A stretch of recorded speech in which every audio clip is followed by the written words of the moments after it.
So I thought today I kind of loosely talk about this idea of creativity and what that kind of means to me, and what kind of other people have talked about creativity. There's an awful lot of research around this concept of creativity, what it is. And I'm a composer, and I've moved kind of more into kind of the academic field. I was really fortunate a few years ago to do a PhD, which wasn't necessarily in my kind of future sights. It wasn't something I was expecting to do, and it kind of came up, and I had this opportunity, of which I'm really grateful for. And I've moved kind of, as well as composing, into kind of writing words and academic writing. And I found there's a lot of crossover between kind of this, writing music and I think that just, it's been quite interesting in terms of thinking about the creative process and what that means, because I think there's a lot of creativity in academic writing, or it is in my process as well. And I think my background in composing has also really supported that.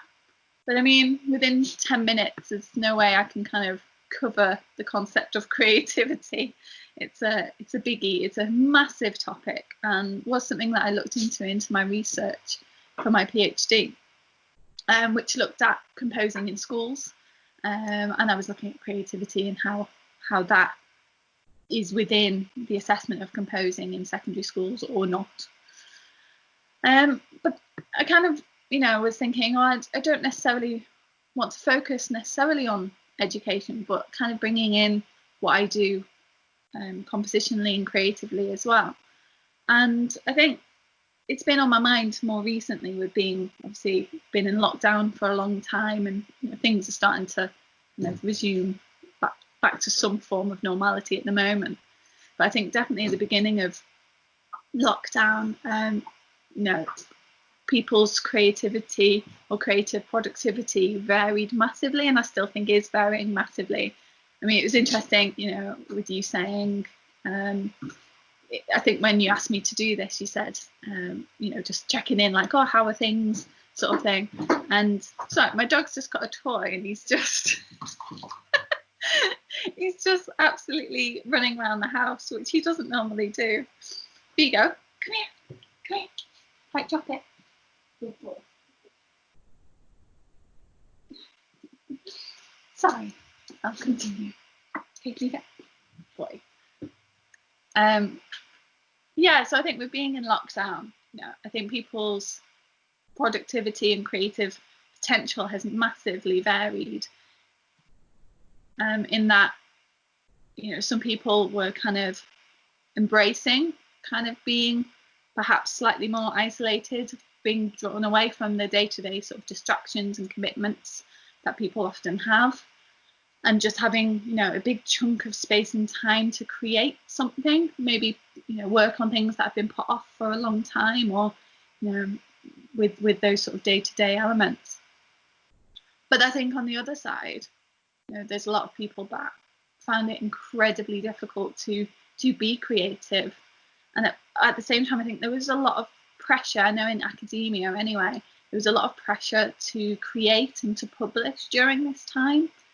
And I think that was very much my experience, because I know you said just earlier and in the message that you've actually been composing a lot and creating a lot, which is great. I think I've had a really different experience, and I had a lot of pressure to be doing stuff, and I just found it incredibly difficult to kind of focus on anything big or anything too complex. I was able to do lots of little tasks within my job, but anything bigger than that, I found my head was just already way too full of things, other concerns at the time. I had a lot of friends and colleagues who were kind of losing a lot of work, being freelance, even kind of my own work and my partner's work. And we're both on fixed term contracts, and we know lots of budgets are being cut in places. So, there's concerns for that. Had some family members at high risk, and all of these things, I just was like, no way, I cannot be creative, whatever that means at this time, or to think creatively. And I think that got me thinking about, well, what is needed to be creative? Like, what are the things that help us to be creative? And then that kind of led me into a kind of new, kind of side path, if you like, in terms of that sort of the word creative and how it's used and what does that mean. And that there is, you know, kind of lots of different definitions about what creativity is or isn't. But I think, you know, it means a lot of different things to different people, and it also means different things within different cultures too, which I think is really interesting. But also I think it carries a lot of baggage. You know, this idea of the creative genius is, I think, incredibly problematic and is very much rife within, especially music and composing. You know, it is there in other art forms as well. But I think within composing, we are obsessed with this idea of the creative genius. But I'm quite worried that this really is quite problematic for many different reasons. One being that the creative genius is really only attributed to certain proportions of the population. So normally white men are allowed to have this title of creative genius. And I think it can also be a really damaging belief. And like I said, I do a lot of education work, and my PhD was in education rather than in composing. And I did look into this concept of the creative genius with students, secondary school students, teachers, and what their beliefs were around it. And I think this, you know, this creative genius is a really old kind of belief. If we go really far back, the ancient Greeks believed that creativity was bestowed upon humans and was a direct act of the divine, that humans were kind of vehicles for the gods, and the creativity flowed from the gods through to them. And kind of later on, there was a lot more research that looked at creativity that was about kind of innate creativity, that there was perhaps a gene for creativity, and this idea of, you know, those that can and those that can't, really kind of was emphasized with that. And I think, you know, you get that so much within music and composing. You know, I'm musical, I'm not musical, I can compose, I can't compose. Often have, you know, many teenagers in classrooms saying I can't compose, and they just believe that they just can't, and it's nothing to do with how much they do or how much their teacher supports them, they can or they can't.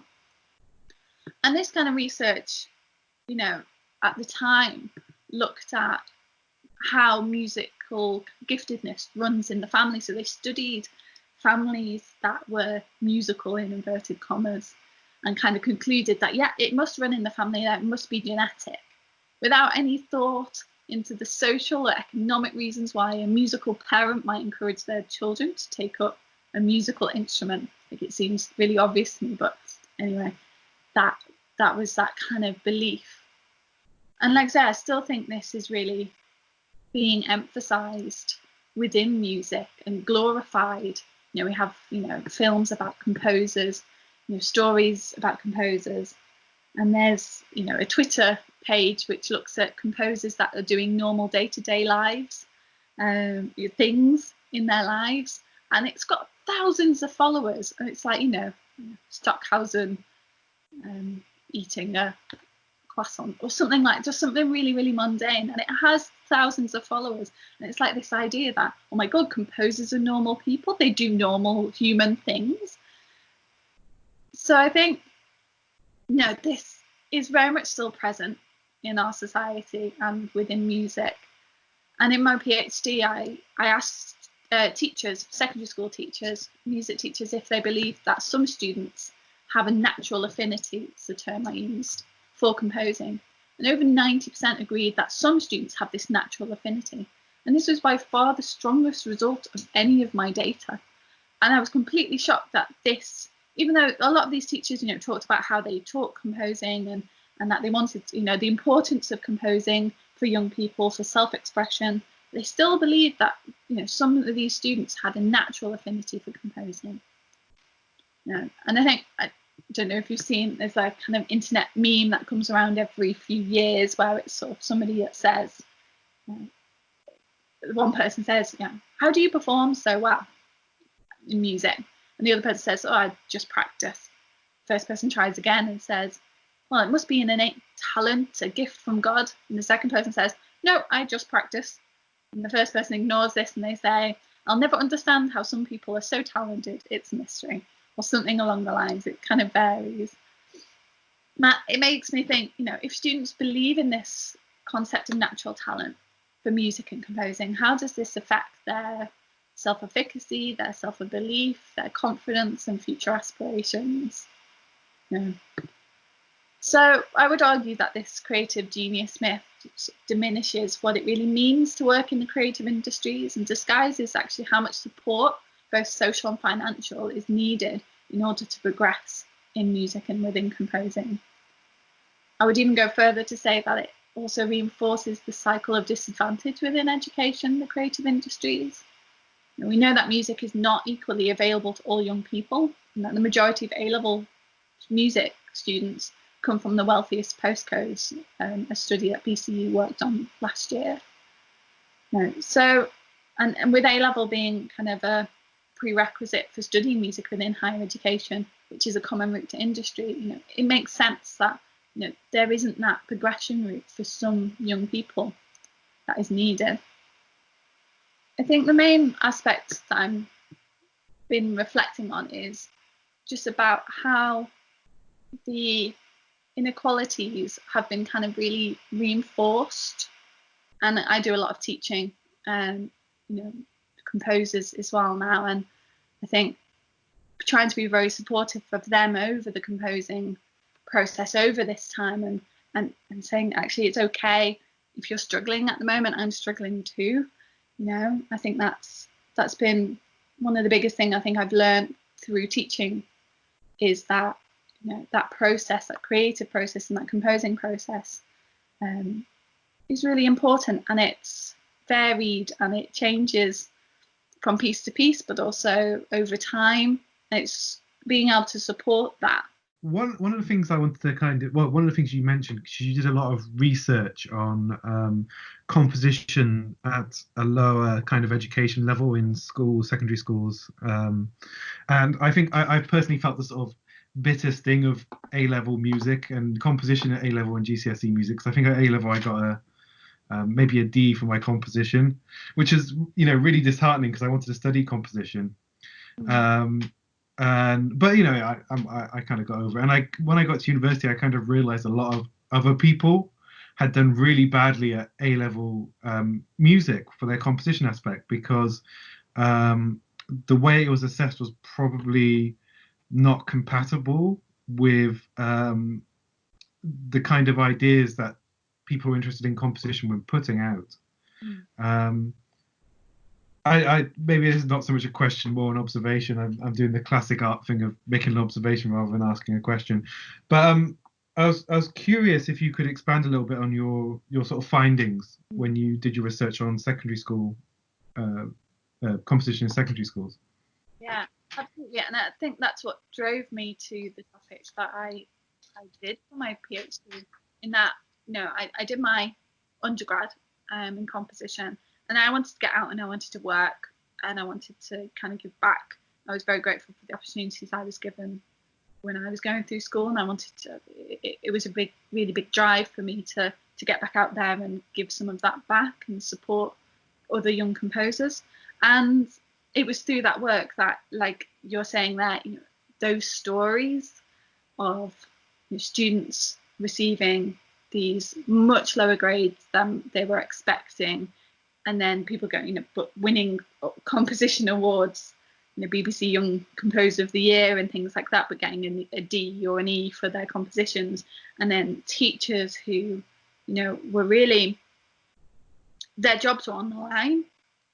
If their students got these unexpected low marks, their pay could be affected, or it might be that A-level then doesn't continue next year, so that their hours are cut and they don't have any A-level.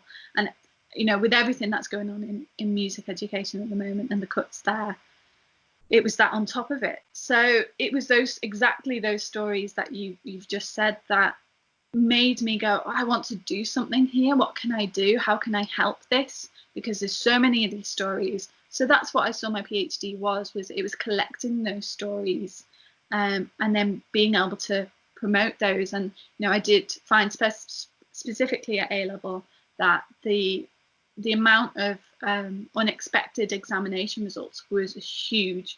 Teachers really saw it as a lottery in terms of what, whether they were going to come back with, grades that they were expecting, or completely the opposite with students who were predicted D's getting A's, and vice versa. But one of the key things, which is within this topic that I chose to talk about today as well, is that they deemed more creative students or more creative responses or compositions to be more risky in the examination. So if a student maybe interpreted a brief slightly, a bit outside the box, or did something that was, a little bit different, that this was deemed as a big risk. It could do really, really well, or it could do really, really poorly in the exam. So teachers really started to hone their teaching methods to be extremely rigid. So it was a form of tick boxing exercises, because they found if my student does this, this, this, and this in this way, they will probably get a B or a C or an A. And that's what I need to be able to keep A level going, to keep my job. It's really complex, but that is exactly what I wanted to do, to try and kind of put a flashlight on this and highlight this as an issue that isn't just to do with one teacher. So we have to think now that most music departments are one teacher departments now because of all the cuts, so they have no one to back them up, so their head of year, or the head of senior leading team, will come to them and say, why are we down so many grades? So what my research helped to do, and I have stories from teachers who have copies of my research, and I've had it published in newspapers, who said, I showed this to my senior leading team and said, look, it's not just me, it's a bigger issue with the exam board, it's not, or the assessment, it's not, I didn't get it wrong, it's not just my fault. So that's been, hearing those stories are amazing, because that's exactly why I wanted to do this PhD, was to try and help in some way. So it's great to know that has been the case.